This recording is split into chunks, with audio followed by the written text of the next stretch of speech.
The Baghdad Battery. What if I told you that ancient civilizations might have been experimenting with electricity nearly 2,000 years ago? Sounds impossible, right? Yet, hidden within a humble clay jar, scientists found a mystery that could rewrite what we know about ancient technology. This is the story of the Baghdad Battery, a discovery that still baffles experts. Could it really be the world's first battery? Or is there an even deeper secret buried in the sands of history? In 1938, an Austrian archaeologist named Wilhelm König made a discovery that would spark decades of debate and intrigue. While excavating near Baghdad, he unearthed a small clay jar. At first glance, it seemed ordinary, just another ancient artifact in a land full of history. But what König found inside was far from ordinary. The jar contained a copper cylinder and an iron rod, sealed with bitumen. It was a puzzle, one that raised more questions than answers. What was this strange object? Why was it constructed this way? And most importantly, could it be evidence of something far ahead of its time? Let's break it down.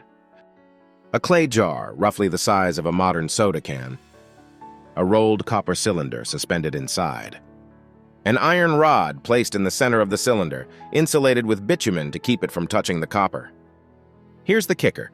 When filled with an acidic liquid like vinegar or lemon juice, this simple device could generate a small but measurable electric current. Modern experiments with replicas of the Baghdad Battery show it can produce about 1.1 volts of electricity. It's not enough to power a light bulb, but it's enough to shock us, pun intended, about the ingenuity of ancient engineers. This is where things get really interesting. If the Baghdad Battery was a functioning battery, what could it have been used for? Some experts believe it was used for electroplating, coating objects with a thin layer of metal like gold or silver. Imagine ancient artisans using electricity to create dazzling works of art. It's a tantalizing thought, isn't it? Others argue it may have been used in religious ceremonies. Picture this.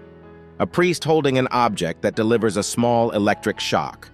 To a worshiper thousands of years ago, it would have seemed like magic, divine power in action. And then there's the theory that the Baghdad Battery wasn't practical at all. Perhaps it was a prototype, a scientific experiment by ancient thinkers who were just beginning to understand the forces of nature. Of course, not everyone agrees. Some critics argue there's no definitive proof the Baghdad Battery was used for electricity. They suggest it might have been a simple storage container, with no technological purpose at all. But here's what makes the story so compelling. Even if the jar wasn't a battery, its design bears a striking resemblance to modern galvanic cells.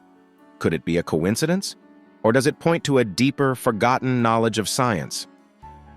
The Baghdad Battery is more than just an artifact. It's a symbol of how much history might still be waiting to be uncovered. Think about it. If ancient people could create a device like this, what else did they know that we've lost to time? It's a humbling reminder that human ingenuity didn't start with the Industrial Revolution. Sometimes the answers to modern questions might be buried in the past. And the Baghdad Battery is just the beginning. From Roman concrete to ancient computers, history is full of discoveries that challenge what we think we know. So, what do you think? Was the Baghdad Battery an ancient tool for electroplating, a ritual device, or just an intriguing coincidence? Let us know your theories in the comments below.